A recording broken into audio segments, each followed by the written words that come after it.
Hey guys, Don here. Welcome to Podiatry Practice Mastery. Today I'd like to talk a little bit about how to grow this podcast and this website.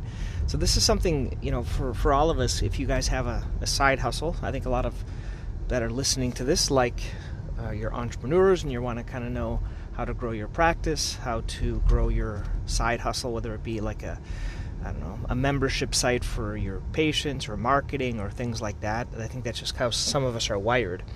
And right now, kind of the dilemma is with Podiatry Practice Mastery. I'll kind of walk you through it. So currently, I'm partner of a practice. We have 4 doctors. We have 2 locations. And in terms of earnings, we do kind of a percentage thing. So we all get like a 30% draw. And then after that, we kind of divvy up everything based on our percentage of ownership. And there's a new one joining, so there's going to be 3 owners. So the conversation I have in my head right now is, well, how do I devote time to Podiatry Practice Mastery, or this could be you with any other thing that you're trying to do, without kind of determining how much it's going to bring in. So this is kind of my rationale right now. So let's just, for simplicity's sake, let's say that I earn $250,000 a year, okay, which is a pretty stable amount. Some are probably doing a lot more, some might be doing less, but we'll just take that. The reason, because you can divide it by 5. And so my whole thought right now is, well, if I can divide that by 5 and I can take 1 day away, because I'm working currently about 5 days a week, that would reduce my income $50,000, maybe a little bit more, just because our percentage is based on production, so it might reduce a little bit more than that. So let's say $50,000 or $60,000. So the question is, with that 1 extra day, can I produce enough with Podiatry Practice Mastery to make up for that $50,000 or $60,000? Now that's a lot of money if you think about it, and it's really easy for us to do that with 1 day in the office. It's kind of a challenge for this, where I'm not charging you guys for this yet. And so kind of what are my thoughts? Well, my thoughts are, you could do a couple of things. You could sell individual courses, and I've been thinking about this. You could kind of do joint courses with other people.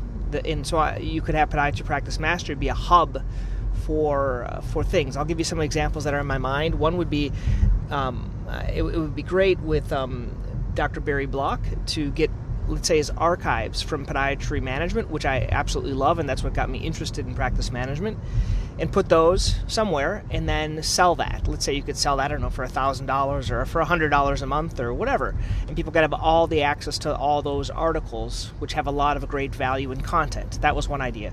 Another idea would be teaming up with other people that like practice management, okay, like Chris Milkey or like Paul Holbrow, these people that I've interviewed in the past, and make courses and then sell those courses, and kind of being the course guru, so you could sell courses for other people. Because I think courses are hard, so for people to make a course, it's probably not easy.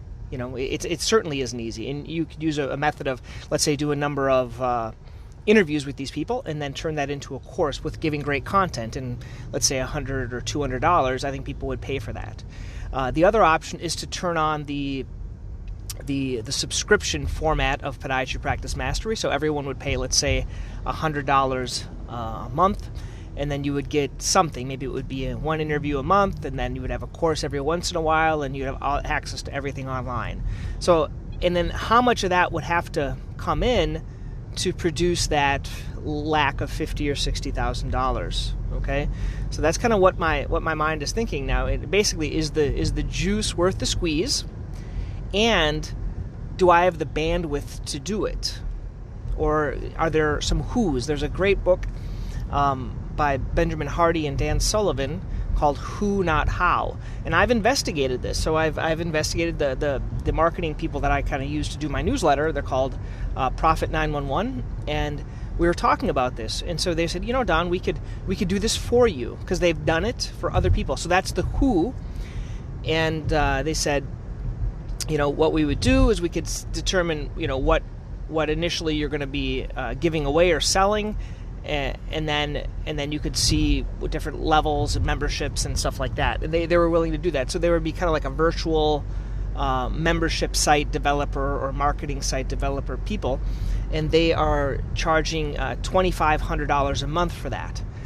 And so for all of you guys, if you have these side hustles or you're working on these things, both in your own practice, you wonder, well, is the juice worth the squeeze, right? Is the $2,500, that'll put a lot on my lap. Do I have time to even develop the content that they need for doing this? And I'm willing to invest all this money in there for that. Is it worth it? And what's going to be? And it's not just setting it up.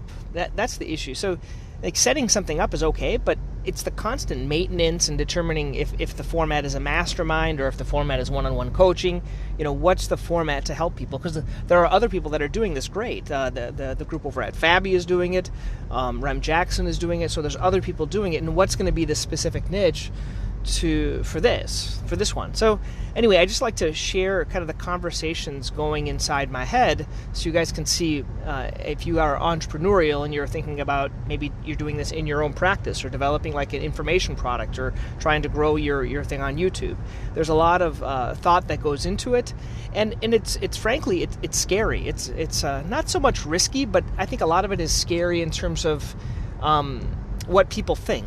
I don't know if you guys feel that. Like when you put yourself out there, when you write your first book, or you start to put your stuff on YouTube, or you put your stuff on iTunes, or all these things, it's uncomfortable because you're putting yourself out there and you're making yourself vulnerable, and that's not very comfortable. It's not easy to do. It's very easy to stay within our fiefdom of where we're comfortable and not go out of there. But I think there's a good benefit. So for me, I was thinking, well, if that 50, if I could go down in my practice or hire other doctors, or the fourth doctor that's not a partner would get busier, and then I have to determine a number. How much do I want to earn on this? Is it, so let's say it's only want to break even, like $50,000. Okay, so if people are doing $100 a month on this, so I would have to have 50. Is that 50 people?